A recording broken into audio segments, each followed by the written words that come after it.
I just don't know what to say. Aside from the fact that this script keeps rewriting itself and it's annoying as hell to keep having to recap. My God. How in God's name is Dallas Eakins still employed? Calm down. He is effing terrible. He should have been fired last year. Pat Verbeek is terrible to give him another year for this year. And look at what it's done. The Ducks have not won a game in regulation. It's game 20 tonight. Relax! And we still No explosion. we have no discipline. This team is terrible. I don't care about the rumors of Pat Verbeek being on the phone with other GMs and trying to move players just to gain draft picks and things like that. It's terrible. Get the Dallas Eakins the hell out of here. This pisses me off, just like I am about this team. I'll be very thankful if he is fired after the end of this game or after this Thanksgiving holiday. Gobble gobble. The overly loyal Ducks fans very angry. That is correct. Well, my friends, it's another one of those episodes where we have to be very angry about the team that we cheer for, the Anaheim Ducks. So for today's episode, I will recap the two games that the Ducks played against the St. Louis Blues and look into the matchup tonight against the New York Rangers. Let's get into it.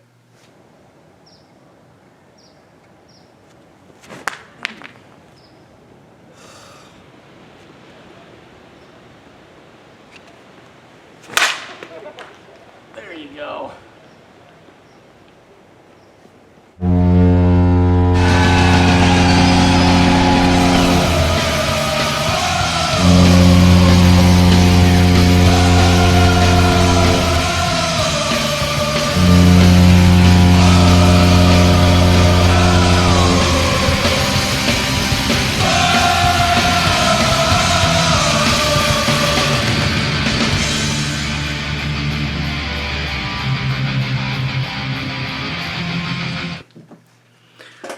A couple of things before we start the episode. Number one, don't forget to subscribe to my YouTube channel for all of the latest tariff-free content. Secondly, I have a very happy Thanksgiving. That holiday is tomorrow. Hope all of you wonderful people will eat lots of food, stuff your brains out, and have a wonderful time with family and friends, however you decide to celebrate this wonderful holiday. For me, I'll be with my family, and we're going to have a whole lot of food. And we're going to also barbecue tomorrow, so the point of me wearing my Roast Off Barbecue shirt on our episode today is to remind you to go check out that show as well, as we will be barbecuing tomorrow on Thanksgiving. There will be a ton of vegetables on the grill. Now, let's get into the game. Ducks lose 2 times in 2 games to the same team. Unacceptable. 2 losses come against the St. Louis Blues, where we at least had a chance in one of those games, and it wasn't game 1.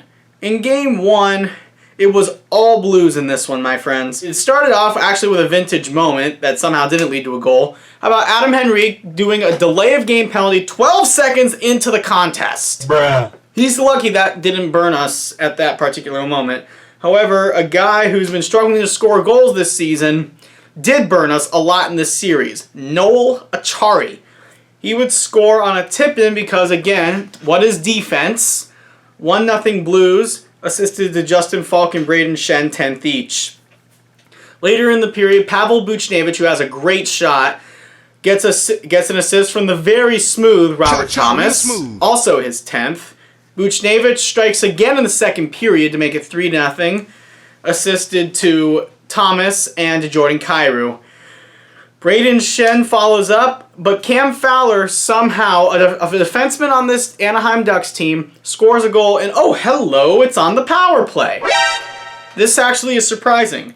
A team led by Dallas Eakins has scored a power play goal in this time frame. What planet am I on? Fowler's first of the season assisted to Adam Henrique, and he's been picking up a lot of points lately as Cam Fowler. That's really good if you have him in fantasy. Torrey Krug responds with a power play goal of his own for the Blues to make it 5-1. Somehow 2 power play goals are scored in this game, but this is after the Blues are kind of going into a defensive mode trying to end the game. They concede a goal to Adam Henrique to make it 5-2, and then the oh-so-smooth Robert Thomas, can we play the song? Scores to make it 6-2. and the Ducks lose that game by that mentioned score. And then we go to Monday. It's 3-1, the Blues win, but I need to say this. Why the hell are we allowing goals 11 seconds into the game? If you allow a goal 11 seconds into the game, you deserve to lose. That's absolutely pathetic. Cam Fowler with one of the worst giveaways I've ever seen.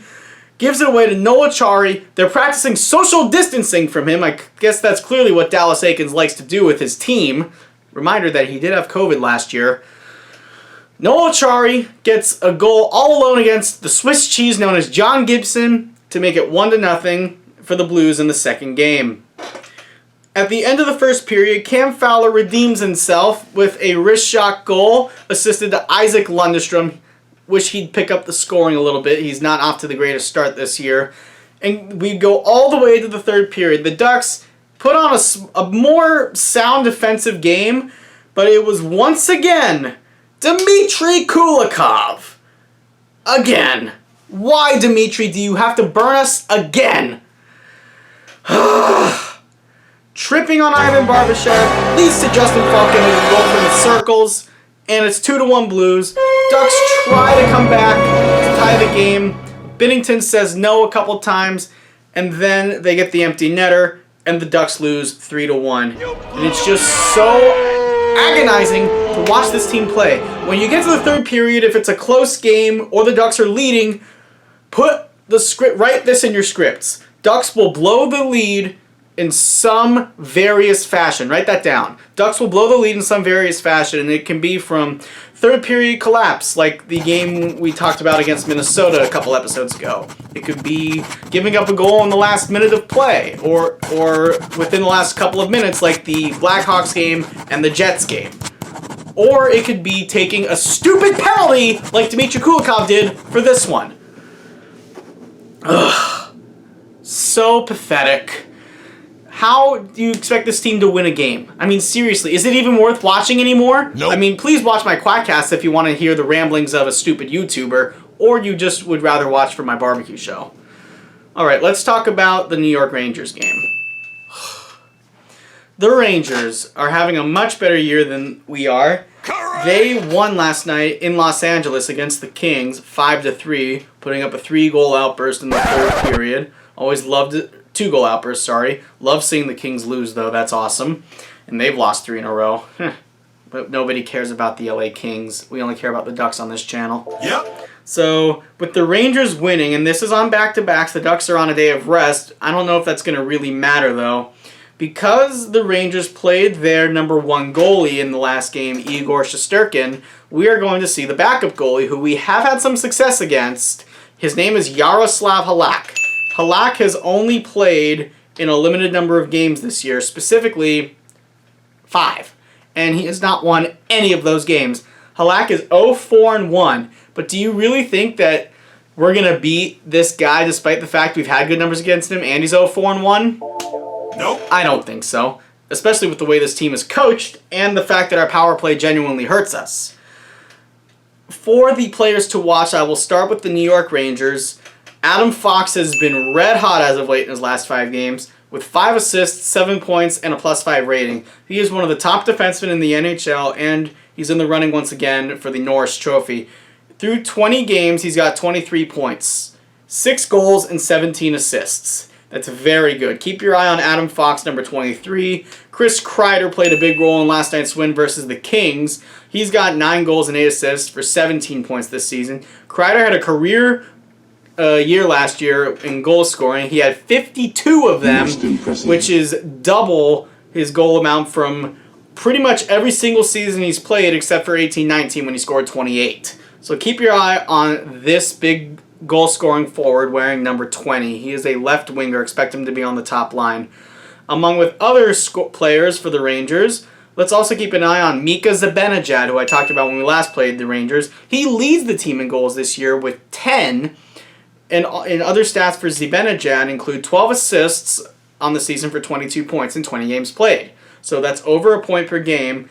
Mika Zibanejad scored 29 goals last year and 52 assists for 81 points. His career high came in the 1920 season when he scored 41 of them with 34 assists for 75 points. Well, 5 of those came in one of the last games before the pandemic hit when he scored 5 goals against the Capitals, including an overtime winner. Another guy we got to keep an eye out for would be, I would say, Artemi Panarin, the bread man, on one of the highest contracts in the NHL this season, 5 goals and 17 assists for 22 points. Panarin's always been a consistent goal scorer.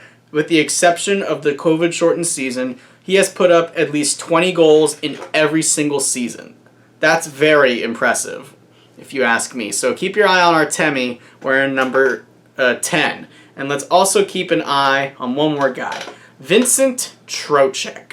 Vincent Trocheck, a big contract they signed from the Carolina Hurricanes. 7 goals and assists each for 14 points in 20 games. Second line center, pretty solid on the power play as well. Keep your eye on him, wearing number 16. Coincidentally, Vincent Trocheck is also from the same hometown as John Gibson, Pittsburgh, Pennsylvania. Interesting.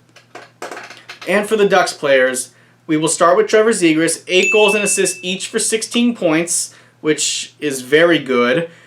But the hottest player on the team so far is actually Cam Fowler. He's picked up 2 goals in his last 5 games, along with 5 assists and 7 points. The defenseman, if he can keep his skating going and start putting up the assists, it will help the Ducks on offense, because that's been a narrative with Cam Fowler. He's always been a very good skater. So keep your eye on Cam, who wears number 4, Trevor Zegras wearing number 11. And let's also watch, of course, for Troy Terry. He's got 7 goals and 13 assists for 20 points in 19 games played. That is very impressive. The assists for Terry leads the team. Let's also keep an eye on Ryan Strome, the former Ranger. Strome's got 6 assists this season, 5 goals and 11 points overall. And let's also keep an eye on Mason McTavish as well. McTavish has 7 assists, which has him in a tie for 3rd with one of our defensemen. Not a lot of goals. He's only got 9 points in 19 games played. But McTavish is getting a little bit more playing time. I'd like to see him get a little more, though. Keep your eye on him on the 3rd line wearing number 37. And my prediction for this game, the Ducks are losing this game by a score of 7-2. Yep. Gibson will go back to Swiss Cheese Gibson once again. The Rangers will kill us. Halak will get his first win of the season against this nobody team. And that makes me all sad. And then the Ducks will take a day off for Thanksgiving to be with their families before coming back to get their butts kicked again on Black Friday by the Ottawa Senators. Alright, everybody. That'll do it for this episode. Thank you for listening to this rambling of a man talk about his team in a very negative way if you managed to somehow make it to the end of this YouTube video. I do appreciate you, even if you somehow decided to click on a video that had me in it. Like and subscribe, my friends, if you have not done so already. Click the bell in the corner to be notified when I post new content to the channel. And remember to have a good night, stay safe, have a very happy Thanksgiving, my friends. Gobble, gobble, and let's go Ducks.